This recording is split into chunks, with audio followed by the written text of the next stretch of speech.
मित्रांनो, आमच्या चॅनलवर नवीन असाल तर चॅनलला नक्की सबस्क्राईब करा, म्हणजे तुम्हाला मालिकेचे नवनवीन एपिसोड सर्वात अगोदर पाहायला मिळतील. तर तुला शिकवीन चांगला धडा या मालिकेमध्ये काय घडलं ते आपण बघणार आहोत. तर इकडे अक्षरा मदनला भेटायला आलेली असते. तर मदन तिच्यासोबत बोलत असतो, पण अक्षराचं काही लक्ष नसतं. मदन तिच्या हाताला गरम चहाचा चटका देतो आणि बोलतो, तर काय अक्षरा कुठे लक्ष आहे? तर अक्षरा बोलते, मॅड तू खूपच मॅड आहे. तू तुझा मॅडपणा सोडलेला नाही आहे. असा गरम हाताचा झटका कोणी लावतो का?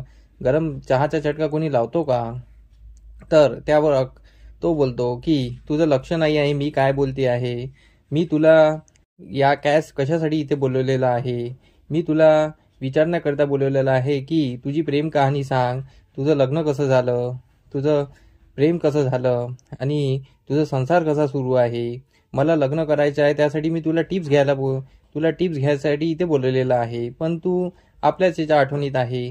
तर अक्षरा बोलते, ठीक आहे मी सांगते, पण मला सांगण्यासारखं काही असं वाटत नाही आहे.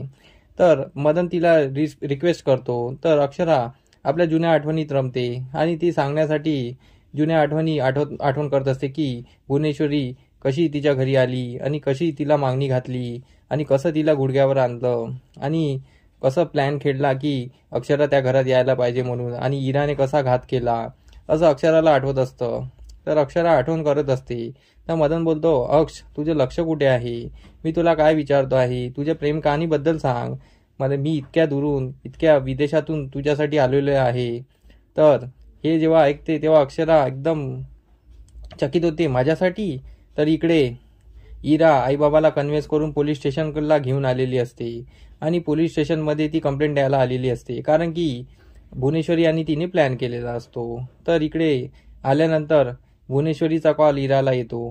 तर इरा साईडला जाते आणि फोनवर बोलत असते आणि बोलते, मॅडम तुमचं काम झालेलं आहे आणि 100% झालेलं आहे. आम्ही पोलीस स्टेशनला आलेलो आहे. तर भुवनेश्वरी बोलते, वा वा इराबाई, खूप छान काम केलं. तर त्यावर इरा बोलते, माझं बक्षीस? तर यावर भुवनेश्वरी बोलते, तुमचं पैसं तुमच्याजवळ पोहोचून जाईल. या भाषेत ती बोलत असते. तुम्हाला दुसरं बक्षीस काय पाहिजे? तुम्हाला पैसाच पाहिजे असतो, असं ती बोलत असते आणि इरा खूप खुश असते.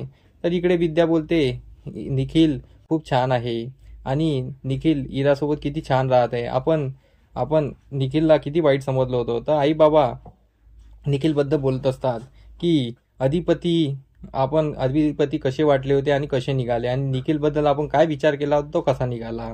इरा किती खुश आहे त्याच्यासोबत. तो कसाही असो पण तोंडावर बोलत असतो, पण अधिपतीचं एक इकडे एक तिकडे आणि एक तिकडे असं असते त्याचं. आपल्यासमोर एक, अक्षरासमोर एक, भुवनेश्वरी मॅडम समोर एक, असं त्यांचं असतं. पण निखिलचं तसं नसतं, असं ते त्याच्याबद्दल बोलत असते. तर इराचं बोलणं झाल्यानंतर इरा त्या आईबाबाजवळ येते आणि बोलते, चला आई बाबा, निखिलनी मला धीर दिला आणि मला खूप बरं वाटलं की आता मी पोलीस स्टेशनमध्ये पाय ठेवू शकते. तर विद्या बोलते, हो ना, आपल्या शिक्षित लोकांना पोलीस स्टेशनची पायरी चढायला जड जातं. तर असं बोलत ते तिघही पोलीस स्टेशनच्या आतमध्ये निघून जातात. इकडे भुवनेश्वरी डोक्याला रुमाल बांधून बसलेली असते, म्हणजे डोक्याला हात ठेवून बसलेली असते, म्हणजे नाटकच करत असते. तेवढा तिथे अधिपती येतो. अधिपती तिला विचारणा करतो की काय झालं. तर भुवनेश्वरीने अधिपतीला सांगितलेलं असतं की अक्षरा ही आपल्या खिलाफ कंप्लेंट करणार आहे आणि कोर्टात आणि पोलीस स्टेशनमध्ये फक्त बायांचंच चालतं.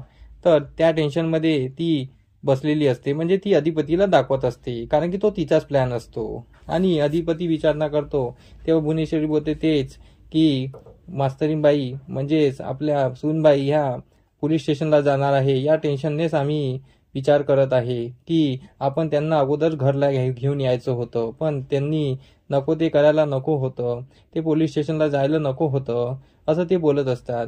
तर अधिपतीला विश्वास असतो की मास्तरीनबाई असं नाही करणार, ते पोलीस स्टेशनला नाही जाणार, घरची इज्जत चव्हाट्यावर नाही आणणार, त्याला विश्वास असतो. पण इकडे अक्षराला पण माहीत नसतं की ही इरा आईबाबाला घेऊन पोलीस स्टेशनला गेलेली असते म्हणून. इकडे इकडे कॅफेमध्ये मदन आणि अक्षरा बोलत असतात आणि अक्षरा बोलते, मॅड तू माझ्यासाठी आलेला आहे म्हणजे? तर त्यावर मदन बोलतो, अरे छेट, मला चुकलं, माझं बोलणं चुकलं, मी तुझ्यासाठी पण आलेलो आहे आणि माझ्या लग्नासाठी सुद्धा आलेलो आहे. तर अक्षरा बोलते, ठीक आहे, हे घे माझे 200 रुपये. आणि तो मदन बोलतो, 200 कसले? हे माझ्या चहाचे. तर मदन बोलतो, माझ्या चहाची सुद्धा दे. तर मग अक्षरा 500ची नोट ठेवते. तर मदन बोलतो, हो तू रईस घरची आहे ना, म्हणून तू 500ची नोट देते. तर त्यावर अक्षरा बोलते, तुला कसं माहीत?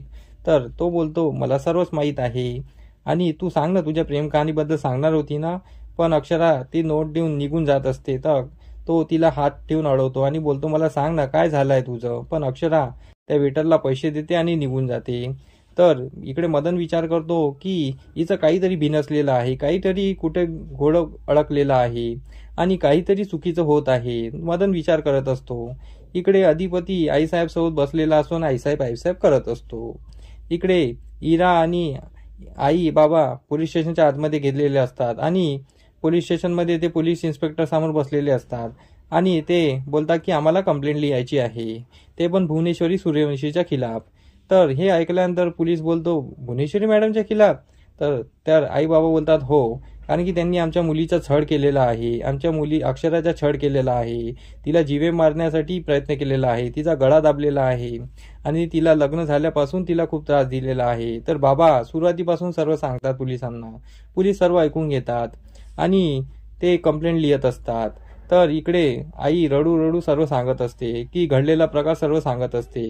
तर पोलीसवाले सर्व ऐकून घेत असतात. इकडे इराला मजा वाटत असते. तर आता आपल्याला हे पाहणं रंजक ठरणार आहे की पोलीस इन्स्पेक्टरने कंप्लेंट नोंदवल्यानंतर इकडे पोलीसवाले भुवनेश्वरीच्या खिलाफ कारवाई करणार का, की ते भुवनेश्वरीकडून पैसे खाणार आणि दबणार. आणि इकडे अक्षराला काही माहीत न नसता यांनी हा घोड घातलेला आहे, तर हे इराचं कारस्थान सर्वांसमोर येणार का, हे बी आपल्याला समोरील भागात कळणारच आहे. आणि अधिपती हे सर्व झाल्यावर ऐकल्यानंतर अधिपती अक्षराला डिवोर्स देणार का, हे बी आपल्याला कळणार आहे. तर आमचे एपिसोड बघत राहा, आम्ही तुम्हाला अपडेट बरोबर देत राहू.